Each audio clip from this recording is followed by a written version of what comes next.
Oh, hey, remember the other day I was saying, okay, now that they've got all their plumbing out through the floor, the water lines, the plumbing lines, the bolts, the gas line, the black pipe. See that thin black pipe? This black pipe is the gas line. All the stuff that's sticking up now. It's going to be fun for the guys who install the plywood floor. The OSB plywood usually comes 3/4 of an inch thick, and it will be tongue and groove. And so once they install it, usually they'll cut the tongue off and start it.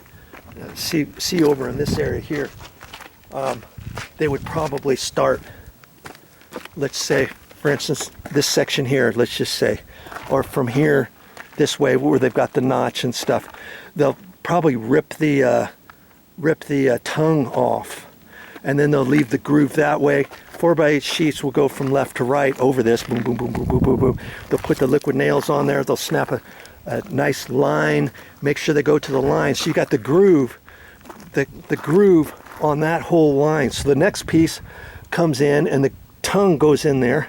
They set it down, they take a 2x4 and on the groove, up against the groove, and then beat it in with a sledgehammer to make sure it's all nice and tight.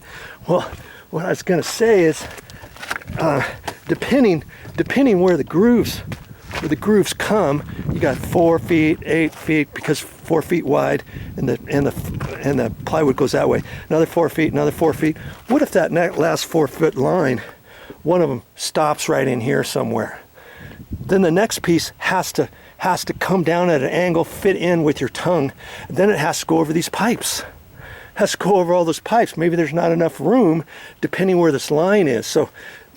So whoever installs all this plywood may have to do some strategic measuring to figure out where they're going to start. Is the first one going to be ripped off 10 inches or 1.5 feet so that they don't get a seam too close up to these pipes or too close to those? So because if your seam is about here, you got enough room to run your plywood up at an angle to fit it into the tongue and then flop it down over these, you know what I mean? But what if the last seam is right here? You're not going to be able to do it. You would have to cut a big old line of it, a big notch, and then cut that notch off after you put it in, and then fill the little filler piece there, right there, right there, right there, right there, right there, and all that kind of stuff.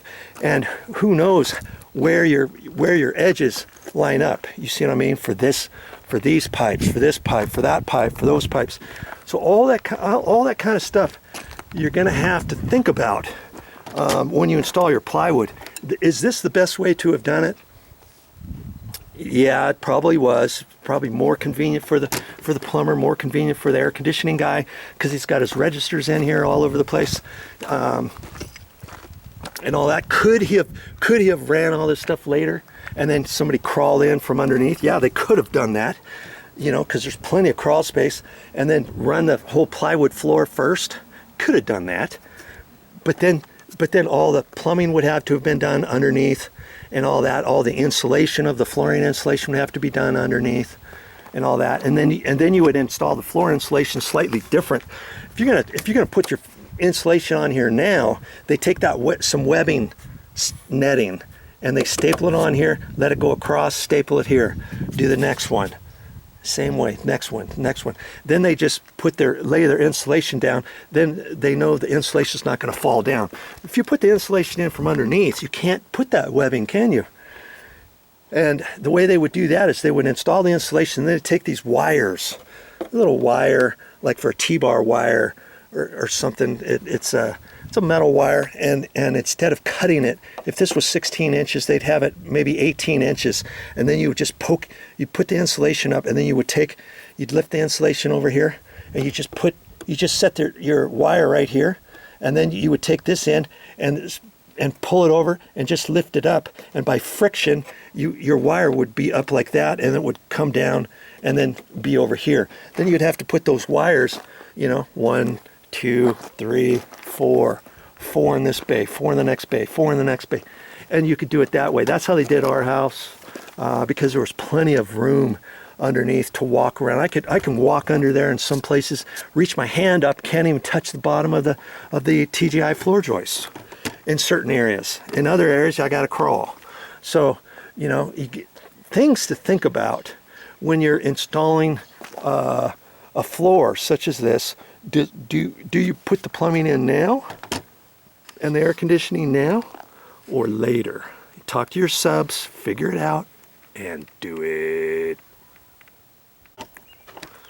Well, there was one more thing I wanted to check out on the plumbing, and I thought I would come back here and take a look at it, and sure enough, you see here, it says lav. That's the center of it. Here's the hot water, here's the cold water. And see this, here's the line with the X, and that's where a 2x6 wall is going to go through there. This is a tub vent.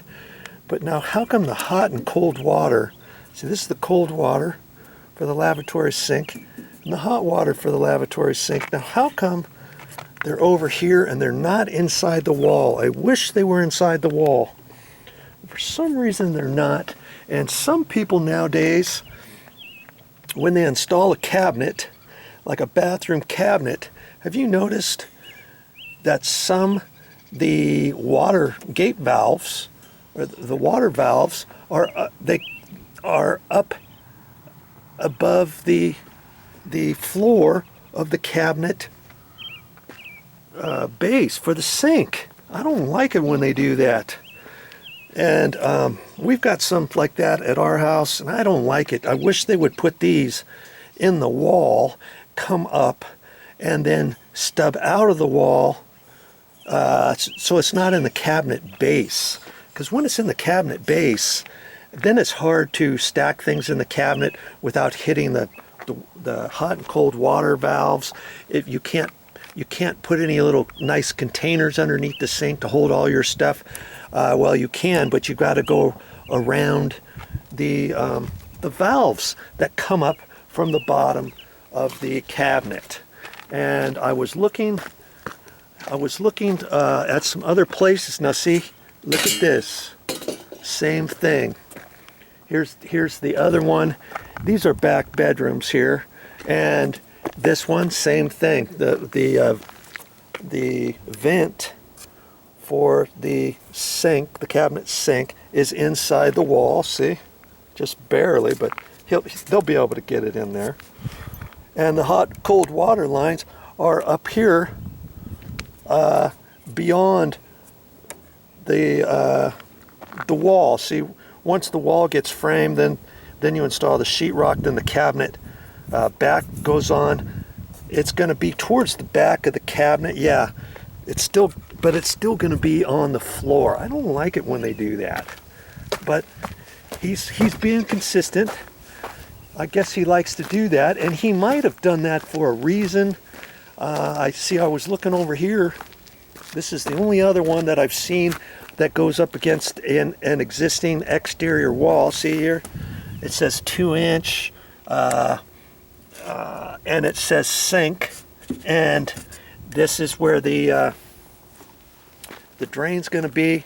Now, I'm not quite sure exactly what's going on here, but see, the hot and cold water lines are over here, not up against the wall. Here you'll have the exterior wall and then sheetrock, and then it almost looks like the drain is going to be hooked up and gone down inside the cabinet base and not into the wall and then down. And maybe he decided to do that because this is a funky wall. You've got the concrete stem wall there, and then you've got this mud plate on here, and then the plywood's going to be right here. This wall is built slightly different than some of his other walls over there, and he was having a hard time figuring out, okay, how am I going to get that up in the wall because of this concrete here. Do you see what I mean? He would have had to jackhammer all that out and then fish this through there, notch the mud plate out to get this drain, the vent, up over here. See, and somehow he'll have to come from here and then elbow T over for the drain, and then he's got he's got to elbow over this way to get up in the wall for the vent. And so once he decided he was going to do that, maybe that's why those two, he decided, I'll just put the gate valves for those two sinks over there in the cabinet base as well, just to keep it all the same. I don't know. Okay, I just wanted to point that out. But I always like it when you get the hot and cold water out of the wall and then out, so that you have the valves on the wall rather than on the floor. So think about that, and because whichever way you want it, you can tell your plumber which way you want it. Oh yeah, look at that beautiful last bit of sunset, and that tells me it's pretty much time to go home.